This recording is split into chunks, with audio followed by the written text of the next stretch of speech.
Bueno, esta es la clase de insuficiencia respiratoria aguda. Yo soy el profesor Carlos Luna, profesor titular consulto, médico de acá, del Hospital de Clínicas, de la Facultad de Medicina de la UBA. Insuficiencia respiratoria aguda es un tema que trata del fracaso del órgano del cual trata justamente esta enfermedad. De manera que está bien que esto sea la primera clase en la cual se van a dar los conceptos generales de esta enfermedad. Pero no podemos dejar de mencionar el tema que ustedes y nosotros estamos viviendo por primera vez una pandemia en los últimos 100 años, el COVID-19, que vamos a ver que en algunos tópicos de esta enfermedad van a ser tratados. Para comenzar, un recuerdo de fisiología. La presión barométrica a nivel del mar, que es donde está Buenos Aires, es de 760 milímetros de mercurio. A ese nivel, una persona joven y sana tiene una presión parcial de oxígeno en sangre arterial de 100 milímetros de mercurio, una presión parcial de dióxido de carbono de 40 milímetros de mercurio y el pH es 740. La principal función del pulmón es la de tomar el aire, del aire que respiramos, el oxígeno, ponerlo a disposición en el alvéolo y a partir de allí entonces llevarlo por el flujo sanguíneo hasta los diversos tejidos donde va a tener su acción. La acción es ni más ni menos que la respiración celular, tal cual la aprendimos en biología celular. Dentro de la célula, en la mitocondria, el oxígeno junto con el combustible, que es la glucosa, produce energía, agua y dióxido de carbono. Existe cierta confusión con algunos términos utilizados en la fisiología respiratoria, de manera que los vamos a recordar. Respirar es mover el aire dentro y fuera de los pulmones en un proceso que se llama ventilación. Respiración externa se refiere al intercambio gaseoso entre el aire de los pulmones y la sangre de los capilares pulmonares.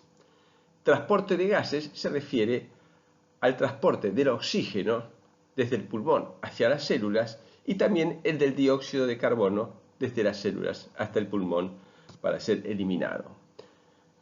Respiración interna es el intercambio de gases entre la sangre y el cuerpo celular. Y la respiración celular, lo que recientemente vimos, el uso del oxígeno en los procesos celulares y en la producción de dióxido de carbono. La insuficiencia respiratoria puede tener distintos niveles de gravedad, la pérdida de el contenido o la presión parcial normal de oxígeno en nuestra sangre arterial. Pero lo que interesa como entidad más grave es la insuficiencia respiratoria cuando lleva al individuo a ser hospitalizado y en las situaciones más graves estar hospitalizado en terapia intensiva y recibir asistencia respiratoria. La terapia intensiva es un ámbito entonces donde existen múltiples medios de sostén vital que incluyen la ventilación mecánica en casi todos los casos con un aparato de presión positiva habitualmente, distintos instrumentos que sirven para infusiones como la insulina en el caso de los diabéticos, inotrópicos en caso que exista hipotensión o shock, también las infusiones de nutrición enteral a través de una sonda en el tubo digestivo, generalmente nasogástrica, un desfibrilador para el tratamiento eléctrico de arritmias tales como la taquicardia ventricular o la fibrilación ventricular, en condiciones de daño neurológico, a veces el tejido nervioso, hemodiálisis y también lo último que veíamos es el balón de contrapulsación, que es un elemento de ayuda circulatoria cuando el corazón ha fallado mucho. Todo esto se hace, como mostramos en la diapositiva anterior, en un ámbito que es la terapia intensiva, son las salas de cuidados críticos. Y la terapia intensiva es una especialidad relativamente nueva. Ya tiene más de 65 años, fue creada en el año 1952, incidentalmente en esta ciudad, en Copenhagen, en Dinamarca. Esta persona, Bjørn Ibsen, que era un médico que se formó en anestesiología en uno de los hospitales más famosos del mundo en Estados Unidos, en el Massachusetts General Hospital, y allí entonces, después de formarse, volvió a Copenhague y comenzó a trabajar en el hospital pediátrico de esta ciudad, el Bentham's Hospital. Estando allí, sobrevino la epidemia de poliomielitis en esa ciudad, que acá en Buenos Aires ocurrió, y yo ya estaba vivo en el verano que va entre 1955 y 1956. La poliomielitis es una enfermedad viral asintomática en la mayor parte de los casos, prácticamente en el 70% de los casos, o produciendo un cuadro gripal indiferenciable de cualquier virosis. En el verano de 1952 apareció en Copenhague. Hubo cerca de 20.000 casos, 3.000 casos de ellos presentaron algún tipo de parálisis, pero la parálisis de tipo respiratorio por compromiso vulvar se observó solo en 800 casos. La mayoría de estos pacientes eran niños y se despertaban generalmente después de la noche con cianosis y bueno, claramente enfermos, los llevaban al hospital, les daban oxígeno, le hacían las mediciones que tenían a mano en ese momento. No existían los gases en sangre, justamente a partir de esta época es cuando se empezaron a utilizar. Se siguieron desarrollando justamente en Dinamarca todo este sistema, Astrup, Sigen Andersen, todos esos nombres relacionados con el estado ácido-base son toda gente de Dinamarca. Y se medía entonces el CO2 total por el método de Van-Slyke. Este método indicaba que había dióxido de carbono aumentado, que podía ser debido a dos causas. Podía ser debido a una acidosis respiratoria o podía ser debido a una alcalosis metabólica. Lo que se interpretó en ese momento es que era una alcalosis metabólica, se acidificaba a estos pacientes, además de darles oxígeno, esto no funcionaba y los niños fallecían en forma bastante rápida. Era una situación dramática, en este caso localizada en Copenhague, e Ibsen entonces, frente a estos niños, como buen anestesista, postuló que lo que tenían no era una alcalosis metabólica, sino que era una acidosis respiratoria y que lo que había que hacer era ayudarles a respirar. ¿Y cómo? Bueno, la pregunta no era fácil.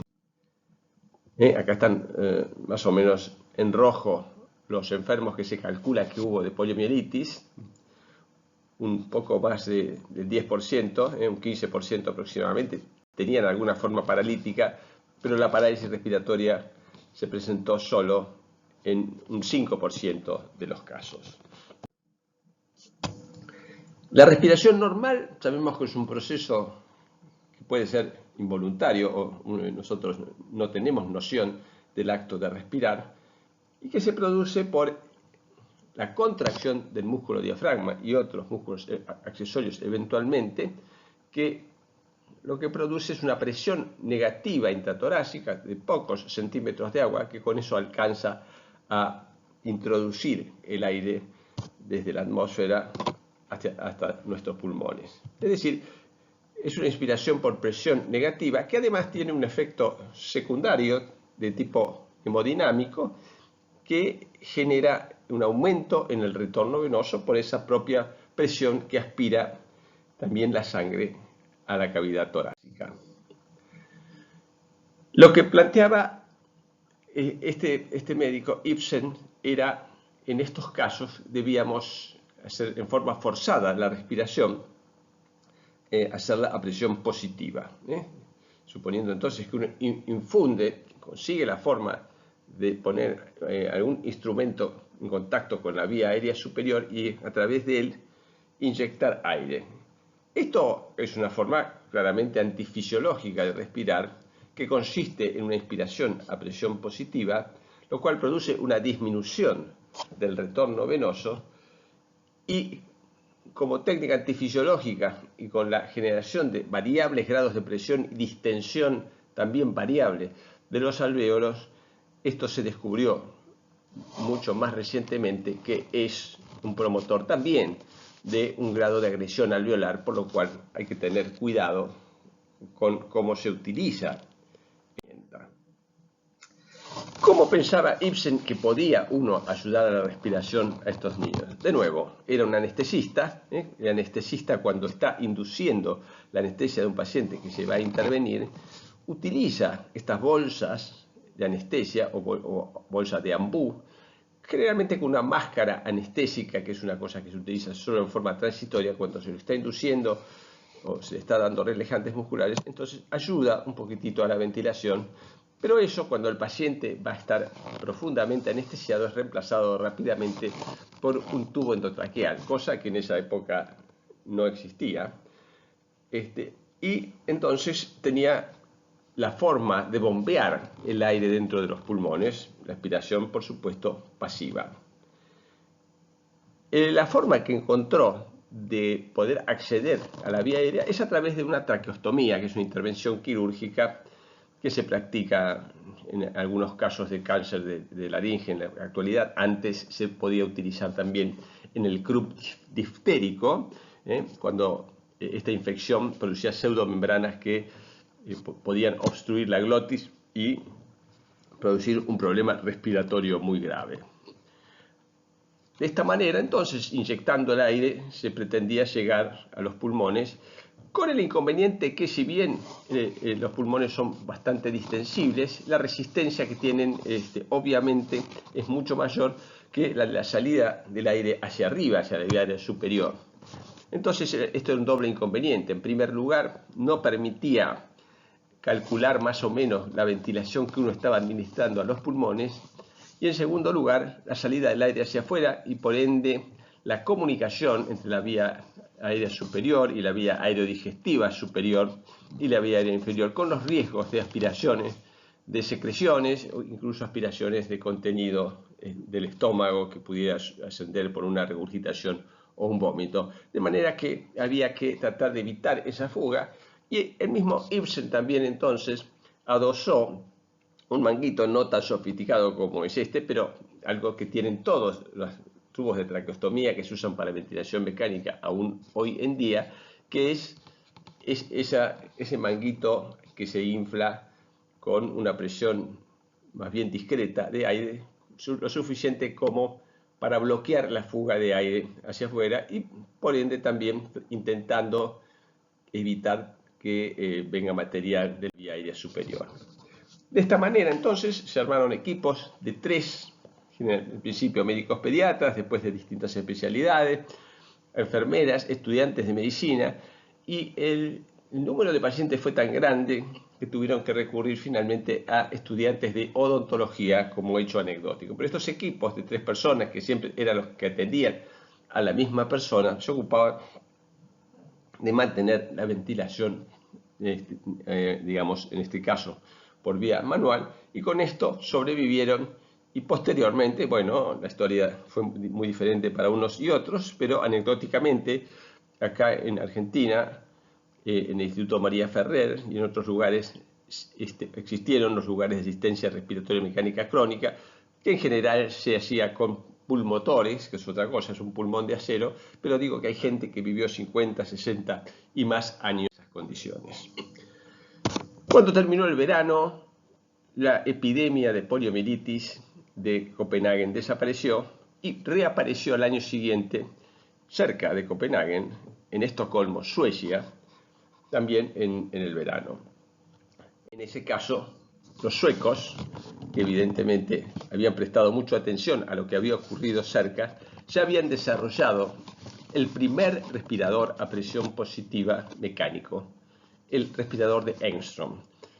Un catafalco bastante grande, del tamaño de 2 cocinas más o menos, de un aspecto un poco, digamos, no muy bello, con esas mangueras, esas válvulas, ese reloj que está ahí en medio, que es un aparato para medir el volumen minuto respiratorio, Todos controles que permiten asistir y le dan cierta seguridad a una persona que requiere la ayuda ventilatoria con un respirador. Fíjense que dentro de una especie de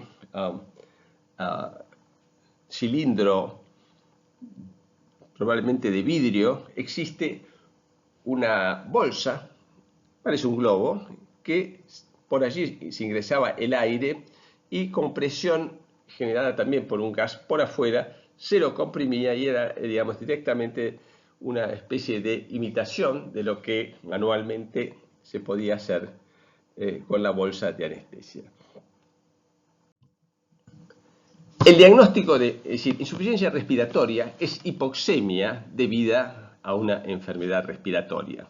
Para saber si una persona tiene hipoxemia, hay que medir la presión parcial de oxígeno arterial, para lo cual se utiliza una jeringa heparinizada para que no se coagule la sangre.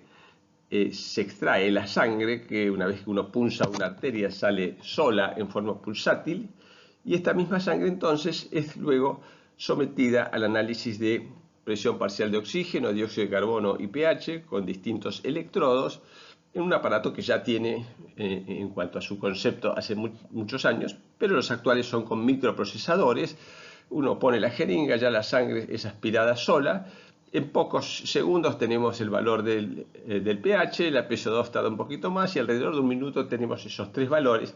Y el microprocesador que tienen adentro los nuevos aparatos de gas en sangre se encarga solo de hacer una serie de cálculos estimando cuál es la saturación arterial de oxígeno y midiendo cuál es el bicarbonato real, el bicarbonato estándar, el exceso de base, etc. Y esos son los resultados que tenemos. Estos aparatos se están autocalibrando todo el tiempo y las mediciones hoy en día son muy exactas. Acá tenemos una curva de disociación de la oxihemoglobina que ustedes habrán estudiado en fisiología, en la cual recordamos entonces, esto es más o menos la presión parcial de oxígeno que tiene una persona sana de su edad respirando aire, alrededor de 98% de saturación. La saturación al principio, aunque caiga la presión parcial de oxígeno mucho, por ejemplo acá tenemos 60 milímetros de mercurio, se mantiene en valores aceptables, con los cuales no producen un problema serio al paciente, entre 90 y 98% de saturación. Y esto está muy bien. A partir de allí, esta forma de la curva hace que caídas menores de la presión parcial de oxígeno producen desaturaciones mayores, de tal manera que 40 mililitros de mercurio, que es más o menos la presión parcial de oxígeno de la sangre venosa mixta, corresponde a una saturación de alrededor del 75%. Y esto es importante porque entonces este valor de saturación de 90%, que equivale más o menos a 60 mililitros de mercurio, es un límite más o menos de seguridad en el cual uno decide administrar oxígeno, si es que tiene el oxímetro o no, en una persona en forma aguda o en forma crónica. Existen los oxímetros de pulso, que con todo respeto al señor Lenec, que yo tengo estetoscopios desde hace casi 50 años y sirven. Sin embargo, además del estetoscopio, que es un arma muy importante para el médico, para el clínico, para su examen de múltiples órganos, el oxímetro de pulso en relación a las enfermedades respiratorias también nos brinda a nosotros una gran ayuda y una gran seguridad cuando estamos frente a un paciente que está agudamente enfermo y tenemos necesidad de saber si está o no en insuficiencia respiratoria. No es una medición exacta, es decir, pero es bastante precisa y lo hace en forma inmediata. Pero no todo lo que produce hipoxemia es insuficiencia respiratoria. Acá tenemos un señor australiano orgulloso de haber ascendido a la cima del Everest. Recordemos que a nivel del mar, esto es la primera línea de esta tabla, resaltado con un cuadrado en rojo, está la presión parcial de oxígeno de 100 milímetros de mercurio que tendría este señor a nivel del mar. Sin embargo, después del trabajoso ascenso, está a 24.000 pies, es decir, a más de 8.000 metros, y a ese nivel la presión parcial arterial de oxígeno es de 33 milímetros de mercurio. Es decir, es mucho más baja que la presión venosa de oxígeno, la presión de oxígeno que tiene la sangre que vuelve a los pulmones para oxigenarse de nuevo. Uno podría discutir muchas cosas para calificarlo a este hombre como un héroe, un atleta, un loco o lo que quieran. Lo que sí que no está bien calificarlo como insuficiencia respiratoria. Seguramente sus pulmones están en muy buenas condiciones. Otra excepción puede ser, por ejemplo, tener también hipoxemia si uno es portador de una cardiopatía que tiene una comunicación de derecha a izquierda, como en este caso una tetralogía de Fallot, por ejemplo, que tiene una atresia de la arteria pulmonar, por la cual tiene muchas dificultades el ventrículo derecho de enviar parte de ese flujo sanguíneo, y entonces para aliviarlo la misma cardiopatía se suele acompañar de una septum interventricular permeable, por el cual variable parte de la sangre pasa al ventrículo izquierdo y así directamente a la circulación sistémica, con lo cual esa sangre está hipooxigenada, el paciente puede tener cianosis, pero esto, de nuevo, en el cual los pulmones no intervienen en nada, tampoco tiene derecho o tiene algún sentido que sea llamado insuficiencia respiratoria. Es decir, cuando un paciente tiene hipoxemia, debemos pensar en aquellas razones por las cuales puede tenerla que no se debe a la enfermedad pulmonar. Un tercer ejemplo puede ser una persona que presenta una alcalosis metabólica, como suele ocurrir en un individuo, por ejemplo, que tiene un síndrome pilórico y ha vomitado ácido, y en esas condiciones lo que se le produce es una alcalosis, y el primer mecanismo de defensa contra la alcalosis, que también puede ser muy grave y la persona, pasados ciertos límites, perder la vida por esto, entonces el organismo echa mano a la hipoventilación como mecanismo compensador. De nuevo, esta medición de presión parcial de oxígeno por debajo de lo que debería tener esta persona no merece ser llamado insuficiencia respiratoria. Y todo esto está, de alguna manera, en una definición que acuñó Pontoppidan, un médico del Hospital General de Massachusetts, que en el año 74 definió insuficiencia respiratoria en estos 10 renglones. La insuficiencia respiratoria aguda es un síndrome en el que existe una disfunción respiratoria caracterizada por la presencia de hipoxemia. Esto es una presión parcial de oxígeno por debajo de lo normal para la edad del paciente de la presión barométrica prevalente. Por supuesto que si tiene que tener 100 milímetros de mercurio y tiene 90, no es un problema grave ni que tenga significación clínica. Que puede estar o no acompañado de hipercapnia, aumento del dióxido de carbono, en ausencia de una compensación respiratoria de una alcalosis metabólica, de un cortocircuito intracardíaco de derecha a izquierda. Es una definición completa que les he tardado en decir unos cuantos minutos. Van a encontrar en algunos libros una clasificación de insuficiencia respiratoria tipo 1, cuando lo que tiene es hipoxemia, pero no tiene hipercapnia, y tipo 2, cuando la hipoxemia se acompaña de hipercapnia. Es una división correcta como otras clasificaciones, sin embargo yo prefiero que ahondemos un poquitito más en los mecanismos fisiopatológicos en los cuales se llega a una insuficiencia respiratoria tipo hipoxémica o hipoxémica más hipercápnica, teniendo en cuenta que de todas maneras son definiciones, y estas definiciones fisiopatológicas son eso, actúa un síndrome acercándonos al diagnóstico de un paciente que deberemos discutir, y no todo un paciente es igual a otro, y muchos pacientes con insuficiencia respiratoria tienen más de un mecanismo actuando en esa circunstancia.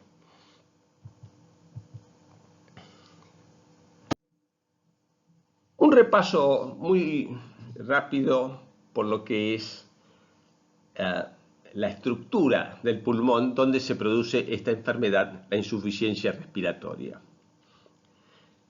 Están las células alveolares, el neumonocito tipo 1, que son esas células que tienen forma hexagonal en este dibujo. Son unas células adaptadas a una fácil transferencia de oxígeno de un lado al otro. Una célula epitelial que cuando hay agresión a veces se denuda y desaparece, como ocurre en el distrés respiratorio, enfermedad que vamos a repasar dentro de un ratito. Vemos los capilares pulmonares con los glóbulos rojos en su interior, que es hacia donde va a ser dirigido el oxígeno cuando tome contacto con el alvéolo. Tenemos también esas células como en un aspecto de plumero, no sé cómo decirlo, verdosas, que son el monocito tipo 2, que no tiene una función epitelial, sino que tiene una función de segregar surfactante, que es una sustancia que impide que el pulmón se colapse después de una expiración. El pulmón tiene su tensión superficial, pero esta está anulada por la presencia del surfactante, sustancia fundamental. Y finalmente vemos allí esas células azuladas que son macrófagos alveolares, que pueden venir también de la sangre, pero que están patrullando dentro del alvéolo y fagocitando todo tipo de cuerpo extraño, gérmenes, etcétera, que son una fuerza de choque frente a cualquier agresión pulmonar. Entonces, yo diría que lo que vamos a repasar ahora, en los próximos minutos, es cuáles son los mecanismos fisiopatológicos por los cuales una persona que tiene una enfermedad que afecta a los pulmones puede producir insuficiencia respiratoria e hipoxemia, y de esta manera acercarnos a un diagnóstico. La insuficiencia respiratoria se puede producir con intercambio gaseoso normal o anormal. Repasemos cómo es el mecanismo del intercambio gaseoso. Nosotros respiramos aire a 760 milímetros de mercurio, que es lo que ingresa en nuestro aparato respiratorio, pasa por la nariz, se humidifica, se calienta.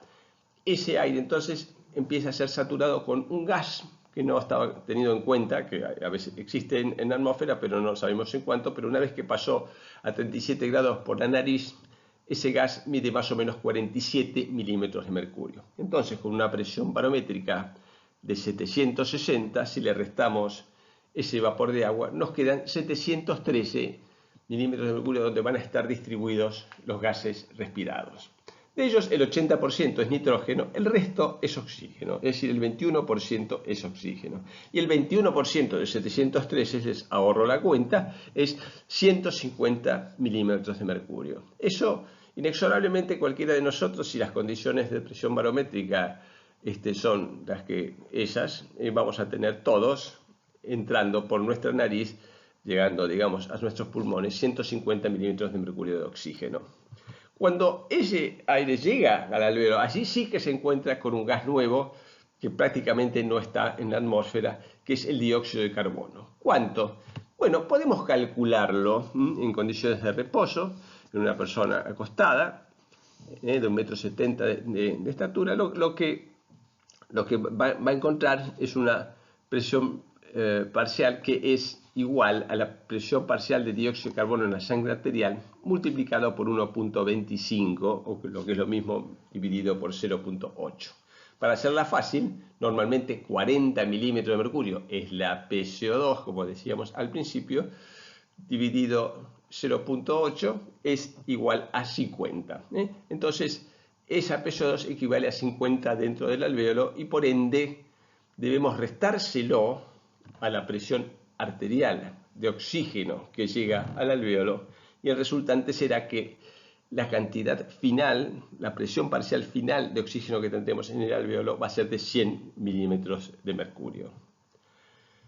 Esos 100 milímetros de mercurio en el alvéolo, en un individuo en condiciones normales, con una membrana alvéolo capilar en funcionamiento normal, va a ser más o menos la misma. Existe un gradiente fisiológico, pero en líneas generales podemos decir que es la misma, es 100 milímetros de mercurio, con un gradiente alveolar de oxígeno de 0.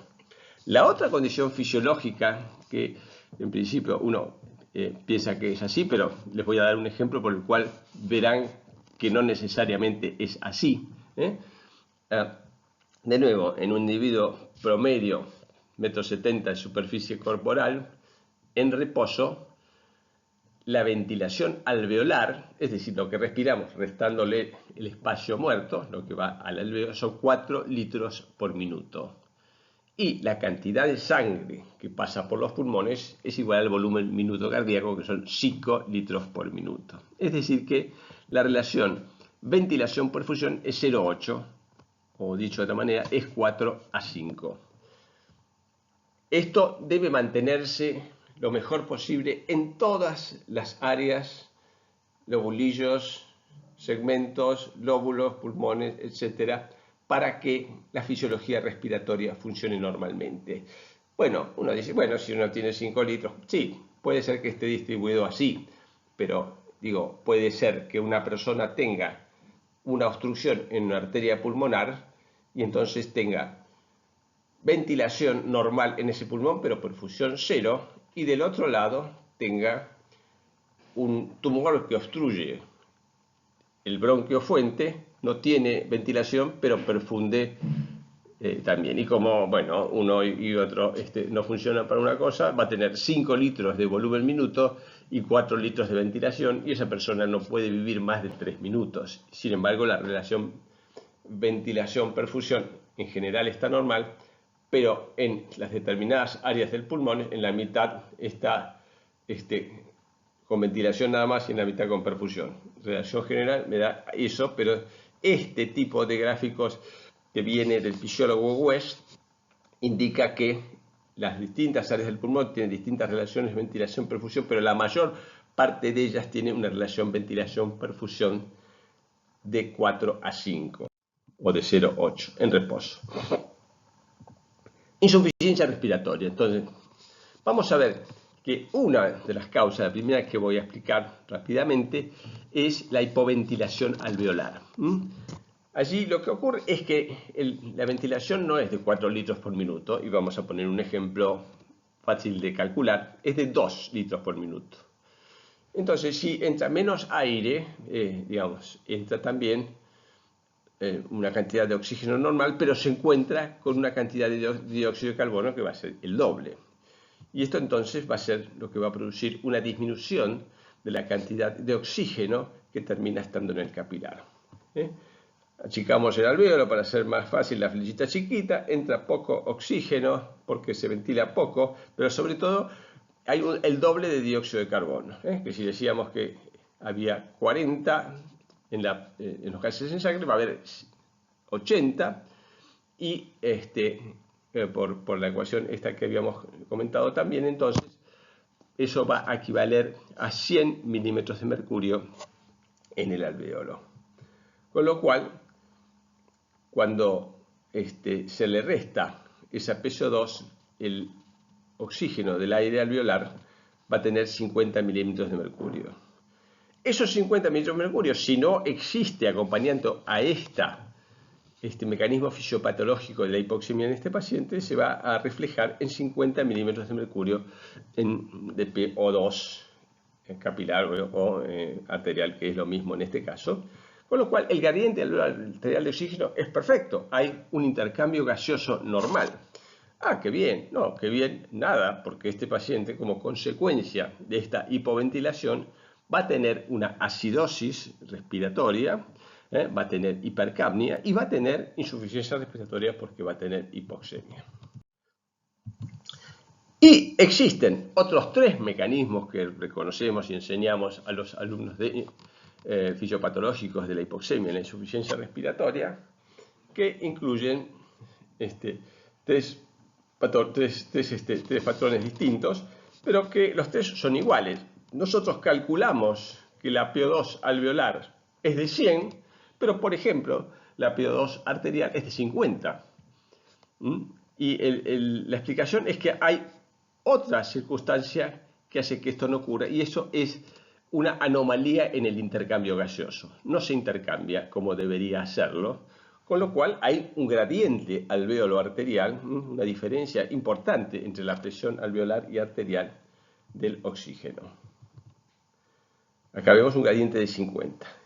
Y son 3 los mecanismos que reconocemos que producen este tipo de alteración, que son la disminución de la relación ventilación-perfusión, el cortocircuito intrapulmonar y el trastorno de la difusión, conocidos como mecanismos fisiopatológicos de la hipoxemia en la insuficiencia respiratoria. Acá tenemos lo mismo graficado de otra manera, no sé si está mejor o peor. En el medio, lo normal, adelante, arriba, a la izquierda, lo que hablamos recién, la hipoventilación alveolar, la flecha chiquita, la baja ventilación alveolar y por ende la hipercapnia con la hipoxemia con un intercambio gaseoso que se mantiene normal. El segundo mecanismo que vamos a hablar es la disminución de la relación ventilación-perfusión. Es decir, dijimos que en todos los pulmones tiene que haber una relación ventilación-perfusión, en todas las áreas del pulmón, tiene que haber una relación ventilación-perfusión de 0.8, o sea, de 4 a 5. Si esto no ocurre, entonces va a haber una menor cantidad de aire en el alvéolo en relación a la sangre que pasa por ahí. Si esa relación no se respeta, si es baja la relación ventilación-perfusión, baja, no alta, si es baja la relación ventilación-perfusión, entonces cuando la sangre que pasa por esos alvéolos que se ventilan más o menos 16 veces por minuto, cuando empieza a pasar encuentra oxígeno y se lo lleva. Pero en el resto de la pasada de ese tren que lleva la hemoglobina y que se va a llevar el oxígeno en los pulmones, no encuentra oxígeno, ha sido desabastecido el supermercado en este caso y vuelve tal cual salió, con un contenido de oxígeno muy bajo, una presión parcial muy baja, y esto es una hipoxemia. ¿Qué ocurre con esto? Si a estos pacientes con disminución de la relación ventilación-perfusión tienen, se les administra una concentración de oxígeno alta, cercana al 100%, su PO2, que supongamos es de 40 milímetros de mercurio, sube a 300, digamos. Y se dice que corrige con la administración de oxígeno a altas concentraciones. Si usted tiene un asmático hipoxémico, le dan alguna forma de oxigenoterapia y el paciente rápidamente no solo se recupera, sino que tiene niveles de oxígeno muy elevados. En diagonal hacia abajo, a la izquierda, vemos lo que se llama shunt. Esto quiere reflejar que la ventilación es cero, esta baja es tan baja que es cero, es como un grado extremo de disminución de relación ventilación-perfusión, pero la perfusión persiste. Esto se llama shunt porque es lo mismo que ocurre a nivel del corazón cuando la sangre pasa del lado derecho al lado izquierdo sin haber pasado por los pulmones. Y eso hace que toda esa sangre que pasa por esos lugares no se oxigena nada y en la mezcla venosa entonces produce una baja de presión del oxígeno. La característica de este tipo de mecanismos, puede tener dos pacientes con la misma PO2 de 40 milímetros de mercurio, pero el que tiene disminución de ventilación-perfusión yo le doy oxígeno y corrige mucho, y el que tiene shunt, dependiendo del porcentaje de shunt que está en esos pulmones, pero si tiene 40 milímetros de mercurio yo le doy oxígeno al 100% y sube a 60, a 50 o a 70, pero no sube a 300 o a 400 como ocurre cuando el mecanismo es disminución de la relación ventilación-perfusión. La ventilación nula agrava mucho el nivel de hipoxemia, dependiendo cuando es más allá de un 20% de los pulmones que tiene esta alteración. Y finalmente el trastorno de difusión, que es fácil de imaginarse cuando hay algún inconveniente anatómico en el traspaso del aire de una membrana que es altamente permeable, que es la membrana alveolo-capilar. Muchas veces pacientes con trastornos de la difusión, enfermedades intersticiales de pulmón, cuando uno le mide en reposo, tiene una saturación de oxígeno y una presión parcial de oxígeno bastante aceptable. Pero si uno lo hace caminar y lo mide con un oxímetro, eventualmente con gases en sangre, verá que la caminata, aumentar el volumen minuto cardíaco por este trastorno de difusión hace que esa presión parcial rápidamente caiga. Entonces la caída, cuando uno ejercita y aumenta el volumen minuto, es característico del trastorno de difusión.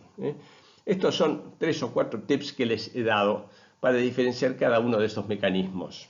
Hipoventilación alveolar tiene hipercapnia. disminución de la relación ventilación-perfusión, tiene hipoxemia que corrige con la administración de altas concentraciones de oxígeno. El shunt no corrige con la administración de oxígeno al 100% y la difusión en reposo puede tener una oxemia normal, pero al someter al paciente a alguna ejercitación con aumento del volumen minuto, rápidamente esa presión parcial de oxígeno o esa saturación cae. Acá tenemos entonces graficado lo que sería una situación normal. Desde la izquierda, por la arteria pulmonar, viene la sangre desoxigenada, llega al pulmón, libera el dióxido de carbono, toma el oxígeno, se oxigena. Resultado final de estos dos alvéolos se juntan en la mezcla venosa y en las venas pulmonares y la PO2 es normal. Hipoventilación alveolar, el primer ejemplo que vimos, los chicos de la polio, entonces ellos tienen más dióxido de carbono, tienen menos oxígeno, llega el dióxido de carbono, carga el alvéolo, con lo cual disminuye la cantidad de oxígeno que va a haber en el alvéolo, con lo cual entonces el oxígeno que oxigena la sangre no tiene una diferencia alvéolo arterial, digamos, no tiene un gradiente, pero es de un valor bajo. Entonces el resultado de la hipoventilación es una hipoxemia con apnea. La disminución de la ventilación-perfusión acá es reflejado con un alvéolo normal y uno que tiene en este caso ocupado el 80% de su volumen por un líquido, con lo cual entonces tiene muy poco aire ese alvéolo y esto va a producir que cuando viene por las arterias pulmonares la sangre desoxigenada, cuando va a ese pulmón con bajas relaciones ventilación-perfusión, se oxigena muy poco, mientras que el alvéolo normal se oxigena bien. Después en la mezcla venosa se juntan ambas sangres y el resultado es la presencia de una hipoxemia. El trastorno de difusión, cuando existe un engrosamiento de la membrana alvéolo capilar, entonces se ve una cierta dificultad, sobre todo para el pasaje de sangre a la arteria, y que esto se incrementa cuando la persona hace un ejercicio, y de esta manera entonces lo que se produce es una baja del contenido de oxígeno arterial. Finalmente, el shunt, como vimos, entonces toda la sangre que va a las zonas que tiene shunt no se oxigena para nada. Dependiendo del porcentaje de pulmón que está en shunt, va a ser el empeoramiento de la mejoría con oxígeno que va a tener este paciente, pero claramente este mecanismo no responde a la administración del oxígeno.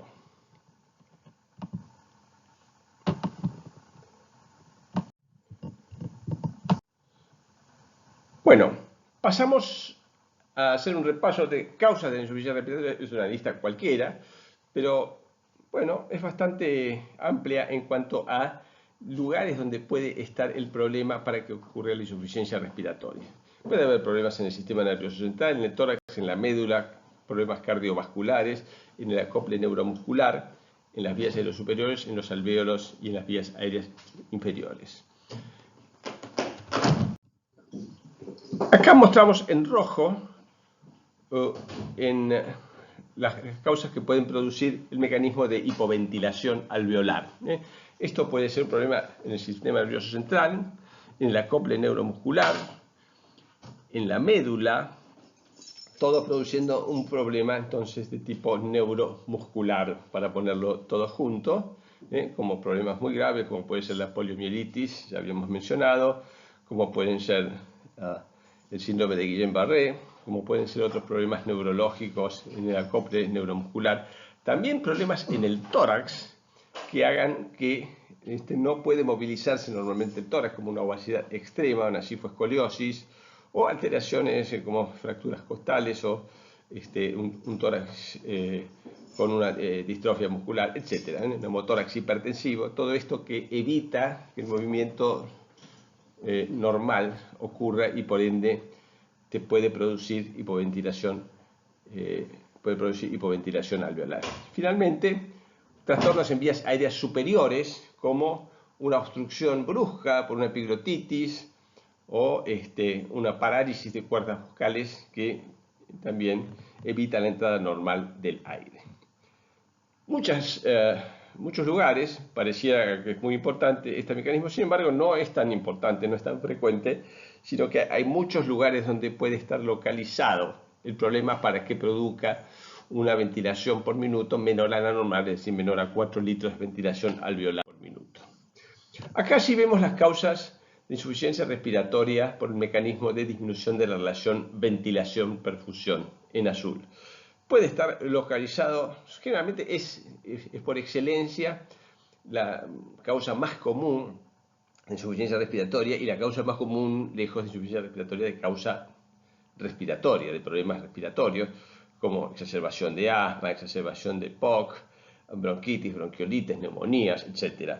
Todos esos procesos agudos pueden producir entonces disminución de la relación ventilación-perfusión. Y también algunos problemas cardiovasculares, como la insuficiencia cardíaca, produciendo trastornos a este nivel, y también el tromboembolismo pulmonar. Es por este mecanismo por el cual casi todos los tromboembolismos pulmonares producen también este tipo de inconvenientes. Y finalmente mencionamos acá las afecciones que son capaces de producir insuficiencia respiratoria por el mecanismo de cortocircuito o de shunt intracardíaco. Insuficiencia cardíaca y por el lado del pulmón, neumonías muy graves como las que vemos en un 5% de los pacientes que tienen esta enfermedad, el COVID, en este momento, y el distrés respiratorio, que a veces es una complicación en el COVID o a veces se presenta con otras causas que las vamos a mencionar. Y solo vamos entonces de todas estas enfermedades que hemos hablado, que de una manera u otra ustedes vieron o van a ver a lo largo de su carrera, vamos a hablar del distrés respiratorio agudo. El distrés respiratorio agudo es una enfermedad relativamente nueva, que fue descrita en los años 70 y que ocurrió en ocasiones de injurias pulmonares muy graves sufridas por distintos motivos en circunstancias de guerra.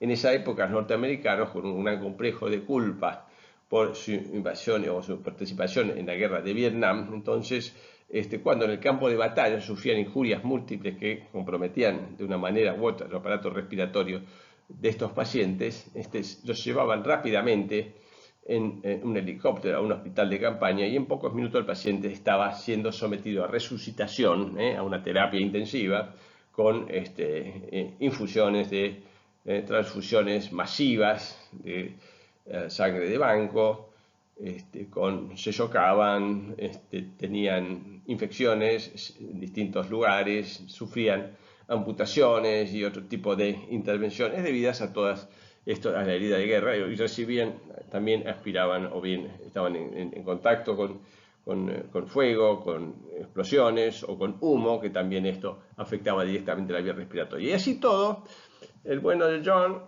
a los pocos días los amigos no podían entender lo bien que estaba, lo trajeron casi muerto, y su radiografía de tórax lucía muy bien. Sin embargo, a los pocos días lo que se observaba era que gradualmente el pulmón se ponía cada vez más blanco y el bueno de John cada vez respiraba peor. Esto era interpretado por los médicos inicialmente como que el paciente desarrollaba insuficiencia cardíaca o tenía una neumonía. Sin embargo, esto casi nunca ocurría. Y bueno, los médicos acudieron, interesados por esta nueva enfermedad, estudiaron y vieron que era una cosa distinta. Era lo que se llama en la actualidad, con un nombre muy fácil. En realidad, traducido, esto es síndrome de dificultad respiratoria aguda. Bueno, es una descripción exacta de lo que pasa y que también pasa en muchas enfermedades. Este síndrome, que parecía una insuficiencia cardíaca, sin embargo, en la autopsia no tenía insuficiencia cardíaca. Lo que tenía era una gran inflamación, una desaparición del neumonocito tipo 1, reemplazado por el neumonocito tipo 2, la presencia de un exudado proteináceo en lugar de donde debía haber aire en los alvéolos, una infiltración celular. Y estas alteraciones estaban asociadas a anormalidades clínicas, radiológicas y fisiológicas que no se explicaban por insuficiencia cardíaca, por aumento de la presión capilar pulmonar. El edema no se producía de tipo hidrostático, sino que era un edema inflamatorio, y producía una hipoxemia muy severa con un mecanismo de cortocircuito intrapulmonar. que con la administración de oxígeno a altas concentraciones no podía corregir, y los enfermos morían todavía convalecientes de sus lesiones sin que ya hubiera entendido la causa y cómo se había desarrollado esto. Investigó la anatomía patológica que muestra daño alveolar difuso, fisiológicamente una disrupción de la barrera alveolo-capilar con un trastorno del intercambio gaseoso y un aumento del espacio muerto fisiológico, y la presencia de edema intersticial de un material proteináceo alveolar y de hipoxemia desde el punto de vista fisiológico con un franco componente de shunt. Las causas hoy, fuera de condiciones de guerra, son la sepsis de cualquier origen y la neumonía.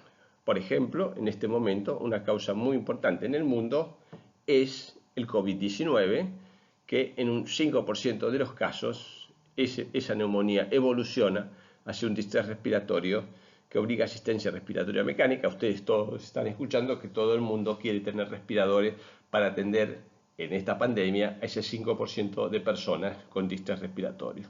Otras cuestiones fuera de cuestiones de pandemia es los traumatismos múltiples, la contusión pulmonar, la transfusión múltiple con sangre de banco que ocurría en los soldados en la guerra de Vietnam, la aspiración de contenido ácido estomacal, el abuso o sobredroga de dosis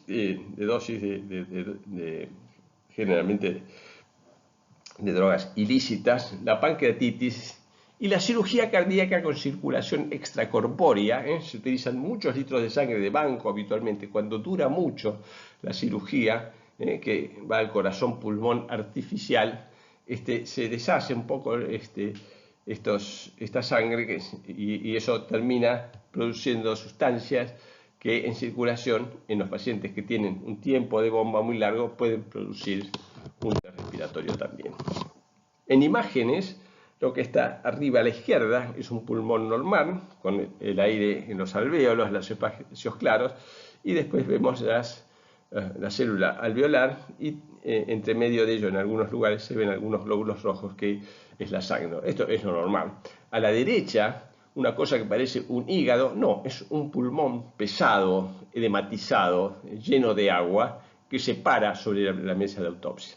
Abajo a la izquierda vemos las imágenes de un pulmón, compárenlo con lo de arriba. No tiene ningún espacio blanco aéreo. Lo más claro que tiene es una opacidad rosado claro, que es un material proteináceo dentro de los alvéolos.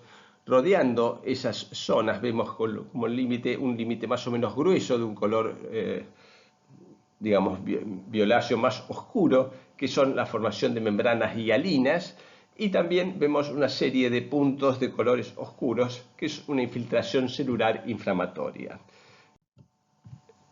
Tratamiento de la insuficiencia respiratoria. Distinto es el tratamiento, esto es más o menos progresivo, como lo estoy mostrando, y también tiene que ver cuál es la causa que lo está produciendo.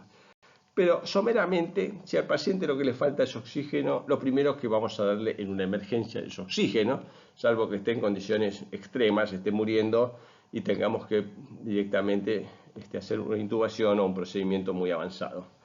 Pero si estamos atendiendo a un paciente en una emergencia y nos parece que pudiera tener hipoxemia, que está desaturando, no tenemos un saturómetro, no está mal darle oxígeno, mientras tanto acomodamos las cosas para atenderlo un poco mejor. Igual la oxigenoterapia puede ser todo el tratamiento de una insuficiencia respiratoria, una condición como una neumonía o una exacerbación de alguna enfermedad pulmonar, que en el medio del tratamiento, como un ayudante más, uno utiliza el oxígeno para llevarlo a una saturación de por lo menos 90%. Si esto no funciona, o según las causas, uno puede utilizar lo que se llama CPAP. CPAP es la traducción en inglés de Continuous Positive Airway Pressure, que es presión positiva continua de la vía aérea. La persona respira, pero con una resistencia en la expiración que aparece cuando la presión de la vía aérea baja a determinado nivel que nosotros fijamos. Nosotros ya los vamos a mostrar en una imagen, pero nosotros de esta manera respiramos inflados y entonces tenemos más aire dentro de los pulmones y eso ayuda a abrir zonas que no están trabajando y mejora entonces la ventilación. Si esto no funciona, puede intentarse en un grupo selecto de pacientes que no está tan grave, que puede colaborar y que es apto para eso, el uso de ventilación mecánica no invasiva, que se usa a veces en pacientes con exacerbación de POC y algunas enfermedades neuromusculares. No se le pone un tubo en la tráquea, lo cual es necesario para la ventilación mecánica corriente, sino que se utilizan otros medios para generar un ingreso de aire con el paciente respirando espontáneamente, y esta es la ventilación mecánica no invasiva. Si esto no funciona o si esto es muy grave, entonces pasa directamente a la ventilación mecánica invasiva, que ocurre después de la introducción de un tubo dentro de la tráquea y la utilización de un respirador convencional como estos que todo el mundo anda buscando por todos lados para tener en su país, en su hospital, en su clínica, para el caso que se complique más aún la pandemia. Finalmente, en estas condiciones, sobre todo en pacientes con distrés respiratorio agudo severo, la hipoxemia se hace refractaria, no se puede usar más de 3 días una concentración de oxígeno inspirado mayor del 70%, porque eso produce daño pulmonar, y entonces existe un medio que es el ECMO, que es una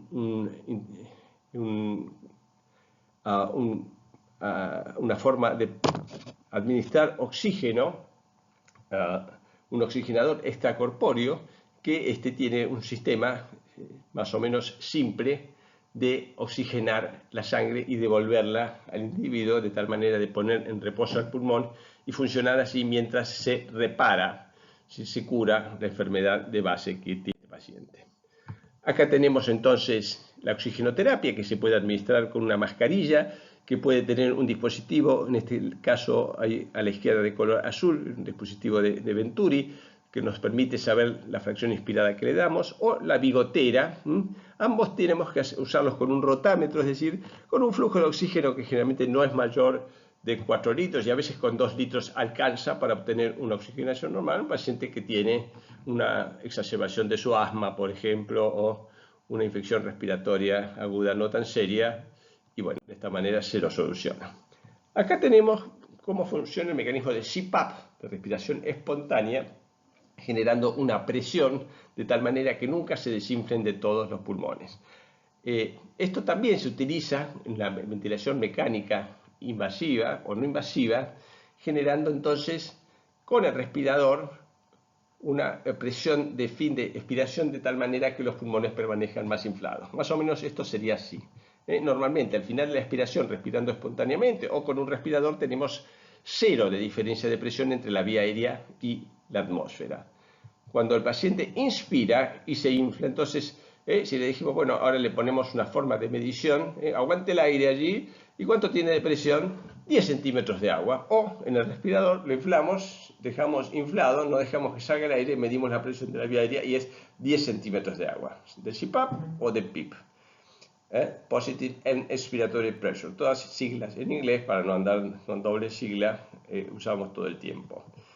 Si le damos presión positiva continua de la vía aérea o PIP en cualquiera de estas dos condiciones que hablamos, entonces al final de la expiración va a tener 10 centímetros de agua, no 0 como es normalmente, y cuando el paciente inspire o cuando el respirador le inyecte el aire, al final de la inspiración va a tener 20 centímetros de agua. Esto entonces es en la forma en que respira una persona con CPAP o con PIP, que es una ayuda también de respiración espontánea o asociada a la respiración mecánica para mejorar la oxigenación. El CPAP puede utilizarse, por ejemplo, en un individuo con insuficiencia cardíaca que tiene edema pulmonar, edema en el intersticio, edema en el alvéolo, y de esta manera, al generar un aumento de la presión dentro de los alvéolos, genera una salida del líquido desde los alvéolos hacia el intersticio y desde los intersticios al intravascular, y de esta manera descongestiona el pulmón, mejora la hipoxemia respiratoria.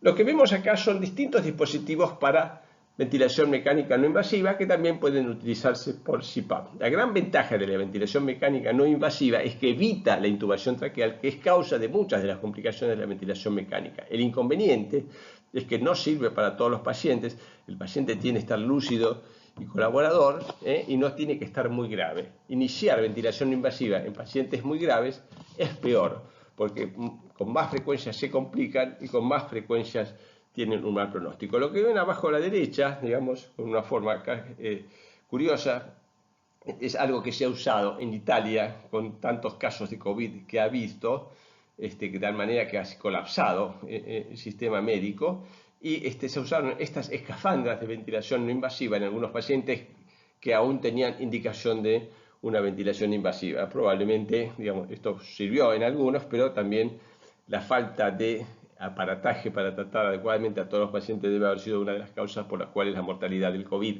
en Italia fue tan alto. Y entonces el anteúltimo paso es lo que se usa en casi todos los casos como última medida, es la ventilación mecánica invasiva, que requiere de la colocación de un tubo endotraqueal que tiene un manguito en la punta, que no debe inflarse muchísimo porque la presión del manguito sobre la mucosa traqueal lo que produce es necrosis de la mucosa, con lo cual finalmente, si el paciente sale de esto, puede terminar teniendo una estenosis traqueal, que es un nuevo problema que tiene que operarse. Así que el tubo tiene que inflarse en una presión de no más de 20 centímetros de agua.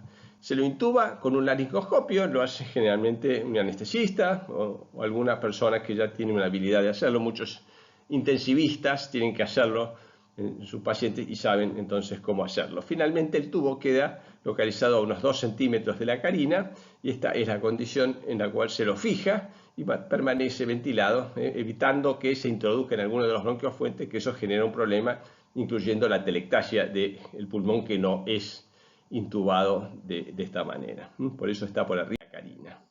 Y lo que se usan son los respiradores, que son aparatos de alta tecnología. Muy gracioso cuando se escucharon las noticias que mucha gente se proponía como para hacer un respirador. Es un aparato que está microprocesado, que uno puede medir la presión, el volumen que le da, cuánto dura la inspiración, cuánto dura la expiración, la frecuencia, de qué manera lo puede gatillar al aparato del paciente, y tiene alarmas de todo tipo, de tal manera que no cualquiera puede hacer un aparato de este tipo. Ven ahí un monitor que va midiendo todas las funciones también del paciente en este momento. Hay aparatos de origen nacional, les voy a mostrar uno ahora, y esto en un ámbito de la medicina crítica con el sostén vital, que es algo también bastante complejo.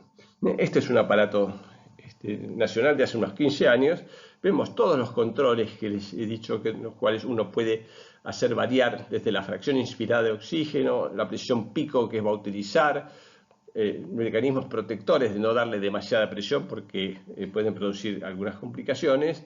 Todo esto está en unas perillas, pero a la izquierda ven que dice alarmas. Cualquiera de estas cosas que no funciona, el paciente puede complicarse y morir. Y esto entonces es algo que obviamente es indeseable. Por eso las alarmas nos avisan cuando algo funciona mal y rápidamente el técnico, el enfermero, el médico se acercan al respirador, corrigen lo que pasa o ven qué le pasa al paciente, que a veces fue a raíz de una complicación. Y las complicaciones de la ventilación mecánica invasiva son de la intubación traqueal, sobre todo las consecuencias de las lesiones que deja la presión del manguito cuando no es utilizada en una presión normal. Mucha atención con esto, y las de la ventilación mecánica en sí, el barotrauma, la presión positiva puede romper el pulmón, además de producir lesión inducida por el respirador, por las presiones. Por eso se trata de usar no volúmenes corrientes muy altos, incluso a veces se tolera que el paciente esté un poquito acidótico, un poquito hipoventilado, de tal manera de no agredir el pulmón. Y lo otro que es muy común es la neumonía asociada al ventilador. Ya ustedes lo van a ver cuando vean infecciones, que el ventilador produce mucho más frecuencia de neumonía en estos individuos. Por eso en el síndrome de estrés respiratorio agudo hay que tener justamente en cuenta eso, de no injuriar el pulmón, de ventilarlo con volúmenes corrientes que no sean muy altos, de oxigenarlo con presión positiva expiratoria final, que eso permite mejorar la oxigenación, y bueno, toda una serie de medidas pendientes a que esa ventilación mecánica llegue a buen fin y finalmente el paciente pueda destetarse. Una de las maniobras que se utiliza, que también se está utilizando mucho en el COVID, es a estos pacientes ventilarlos boca abajo, en decúbito prono. De esa manera, en periodos de decúbito prono, mejora la oxigenación porque el edema queda, al ponerlo boca abajo, hacia arriba, y entonces las zonas de más hacia abajo, las que reciben más ventilación y se oxigenan bien. Finalmente les voy a hablar del ECMO. El ECMO se los voy a mostrar en un aparato de ECMO convencional. Se canula la vena cava inferior y eso pasa por una bomba, y la bomba esa entonces lleva esa sangre venosa hacia un oxigenador, y de allí la sangre es reintroducida por la vena cava superior y entra en la aurícula derecha, y de allí la mayor parte de esa sangre pasa por la válvula tricuspidia, pasa al ventrículo derecho, de allí al pulmón, y del pulmón va a la circulación general ya oxigenada. Es decir, dejamos en reposo el pulmón y mantenemos oxigenado al individuo sin necesidad de someterlo a presión positiva o sin necesidad de someterlo a altas concentraciones de oxígeno con el daño que esto produce. El ECMO se utiliza en algunas causas de distrés respiratorio agudo, cuando la situación es desesperante, sobre todo cuando lleva varios días de ventilación mecánica, fracciones inspiradas las máximas posibles de oxígeno, PIP, y sin embargo el individuo permanece con presiones parciales muy bajas que auguran que el pronóstico va a ser muy malo. Este es un medio de salvataje que existe desde hace algunos años. Hay algunos lugares acá en Argentina, tanto privados como públicos, que lo tienen, pero todavía no se ha extendido el uso y todavía falta ver quiénes son los pacientes y quiénes no que se benefician con esto. Punto acá, les digo, ¿dónde estudiar esto? Cualquier libro de medicina interna de los clásicos, Harrison, Cecil, está muy bien. Nosotros, a pedido del decano de hace unos años, el doctor Provenzano, que falleció justamente poco después que inauguráramos este libro, que lo hicimos con 62 especialistas que son docentes. Bueno, está muy actualizado, está disponible, es de Editorial Audeva, y nosotros ponemos a su disposición los PDF de este libro junto con el índice que sigue el programa de la carrera, y también lo recomendamos fuertemente como para estudiar la materia.